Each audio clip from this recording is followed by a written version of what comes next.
Welcome to this week's edition of the Weekly Travel Alert Podcast. I'm Steve Glenn. And I'm Paul Glenn. We have a special edition, a destination that is one of the top destinations. I was there in the middle of September, and I'm going to tell our listeners about the good, the bad, and the ugly of Las Vegas. You may call it Las Vegas. Some people call it Sin City. Some people Glitter Gulch.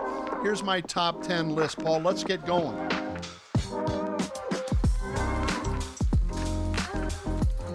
First of all, I stayed at a 5-star hotel, the Hilton Hotel, but it had 1-star service. I literally got in line, waited 45 minutes to get my room key. They had 3 people at the front desk.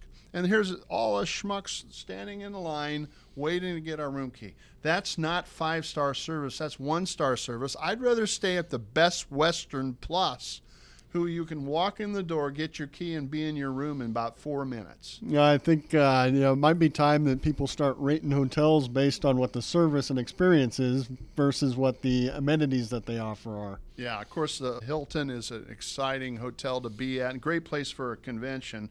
One of the things that also bugged me was you can't talk to a real person. I pick up the phone to find out what the checkout time was, and it wouldn't even allow me to talk to a real person. Now, you can get stuff like what is the checkout time, but if you say I want to move to a late checkout or change my checkout date, it's so frustrating. You know, I think, unfortunately, all this AI and generative AI is great for companies that don't care about customer service. They say we'll get better customer service. That's baloney. I think that's going to be the challenge, and as AI gets implemented much broader, is going to be AI is great for transactions, but not for service. So, there's nobody that can give you better service than a person, and that's something that we're seeing a transition from. So, I can't tell you how many hotels I've been in, and I've seen robots roaming around in the lobbies or even riding elevators for things anymore, and that's so impersonal.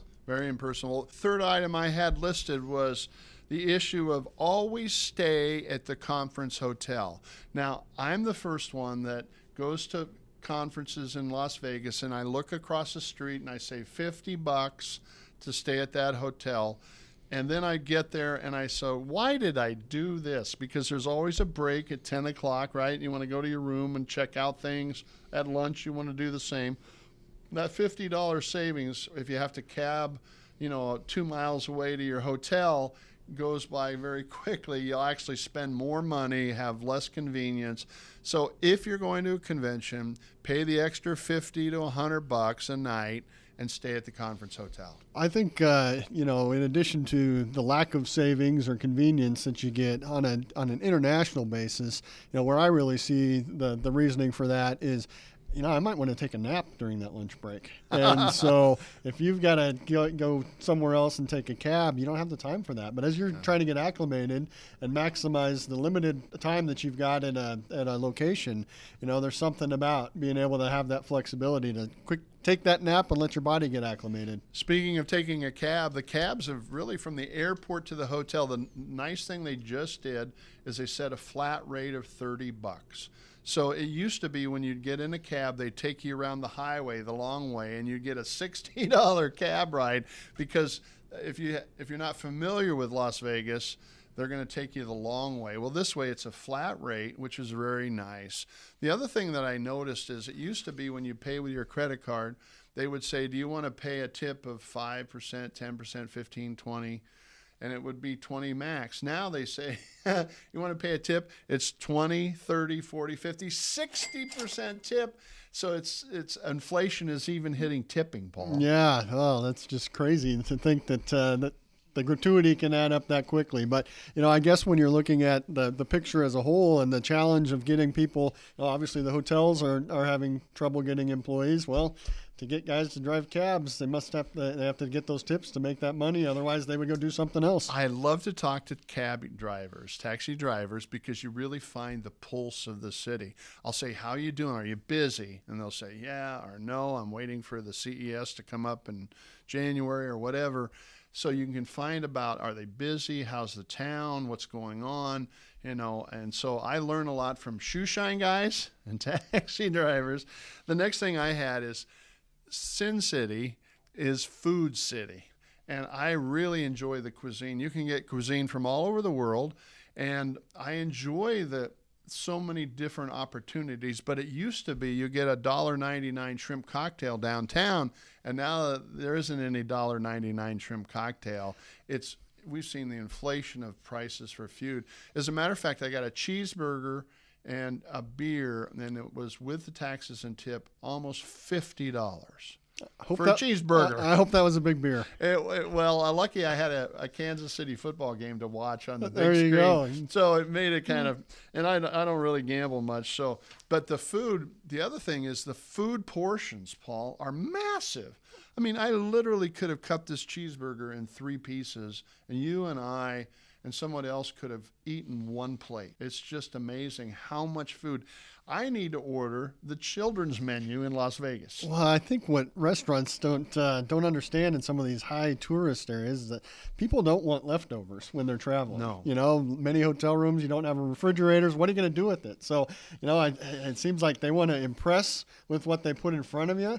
But again, that waste, as you mentioned, is something that's sad. You know, and there are so many people that don't have food on their plates. The next thing I noticed when I was in Las Vegas, Paul, was I normally notice a little bit of smoke. You know, there's a lot of smokers that gamble, and normally I'll notice a little bit of that. Usually the casinos have good air movement machines. This year, it kind of shocked me because I could smell wacky weed. Yeah, well, you know, that's become the new reality. Well, especially, you know, in the states that allow that have legalized it.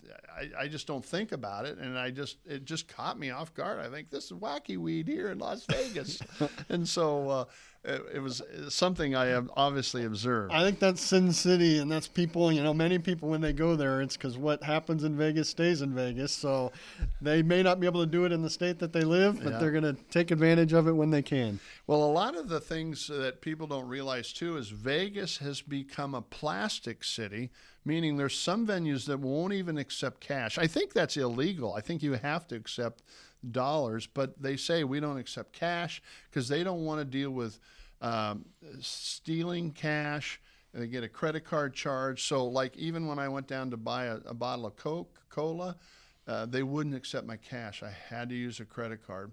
So be aware that you better have a debit or a credit card if you go to Vegas. Oh, I think they want the cash going into the casinos. So I think that's another piece of it. And as I was talking with one of our team members here a couple of weeks ago when they got back from Vegas, they had mentioned when they went to an ATM to pull out $20 to go buy a Coke, that the minimum to pull out of an ATM was $300. So, there we go. You know, they want that cash in hand, but they want that left in the casino. I have a sad thing to report, Paul, though. When I went to Vegas, I think it was a good thing for Las Vegas.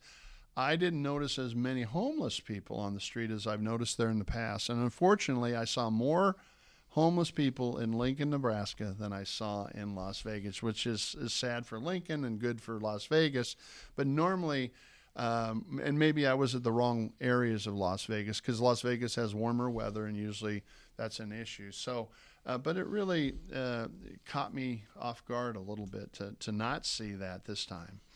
The one thing that I also thought of is I was there in September. Now, it's hot in July and August and September in Vegas. It was 100 degrees. And I didn't see the big stars, the big names. I think they kind of take summer off and then they come in heavy in the fall and winter because those marquee names just weren't there. You saw the standard shows were available, and it just seems like it was a little off season for that.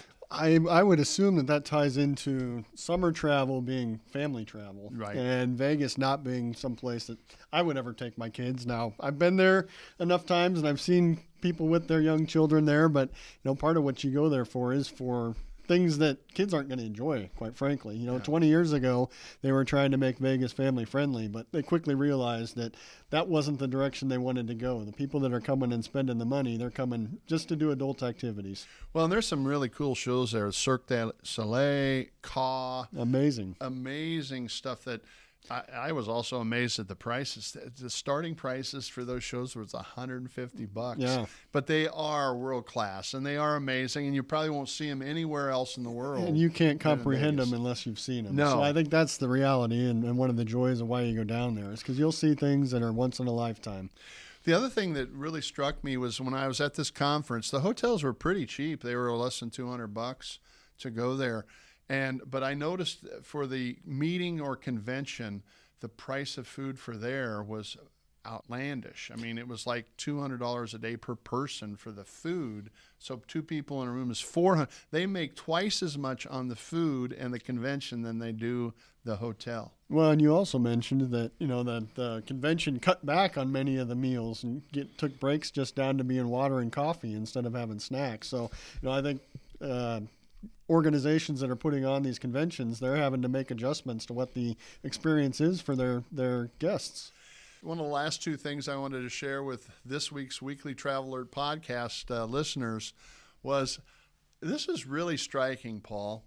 No one talks to you in Las Vegas. They're all taking their smartphone and they're doing this, okay?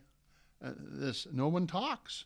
And it used to be, you go to Vegas and you'd talk back and forth on the gaming tables and everything else.